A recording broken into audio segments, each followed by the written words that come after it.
Kat sat alone on her couch, shoveling popcorn into her mouth. She stared at her TV, tied to the suspense of the movie. The sky darkened as the sun approached the horizon. Hidden behind the ocean of trees her house lay among. One lone tree stood in the center of her yard, visible through the living room window. A menacing presence filled the area, yet to make itself known. Kat was glued to her movie, but still able to catch a glimpse of the black object aimed at her door. Kate jumped, startled by an unexpected disturbance, spilling her popcorn. "What the hell?" she whimpered, approaching the door. The doorknob was cold in her hand. Her heart pounded in her chest. The hinges squeaked as the door creaked open. A rush of cold air washed Kat's face as her eyes scanned the dim yard.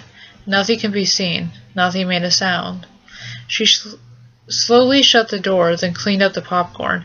She had just sat down when another black object hit her door with a louder thud than before. She looked up at the tree in the yard, almost certain she saw what threw it.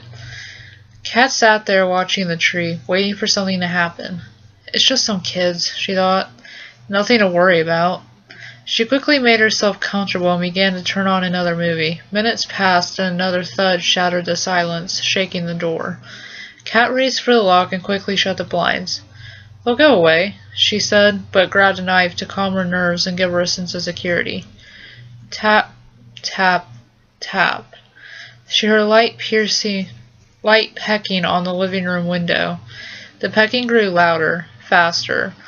She froze there in place, staring at the windows as the tapping became more profound.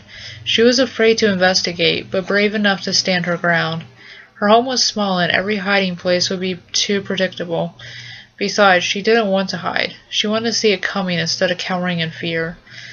The tapping suddenly stopped. Kat slowly made her way to the door and put her back to it. A shadow eclipsed the light from the window atop the door.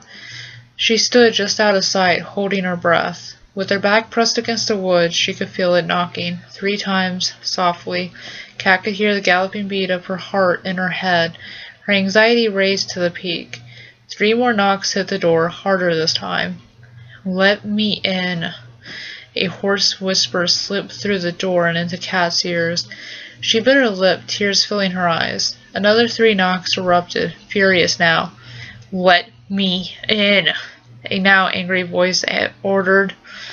The knocking didn't cease. It grew harder as the voice grew louder. "Let me in! Let me in! Let me in!" The knocking grew so fierce it could have shattered the door. Tears leaked from her eyes. "What do I do?" she thought. "Should I open the door?" The knocking was more than she could bear. "I know you're in there, Kat," it said. Her stomach twisted, her breath caught in her throat, and tears now streamed down her face. "Go away," she shouted finally.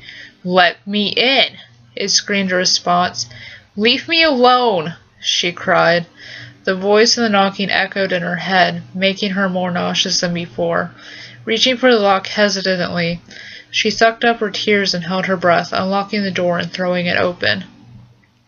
Nothing was there. The tree stood in the yard unmoving, no wind, nothing. She shut the door, shaking in fear. With the click of the lock, the room grew cold. Goosebumps covered her skin. "Thank you for letting me in," a voice whispered behind her.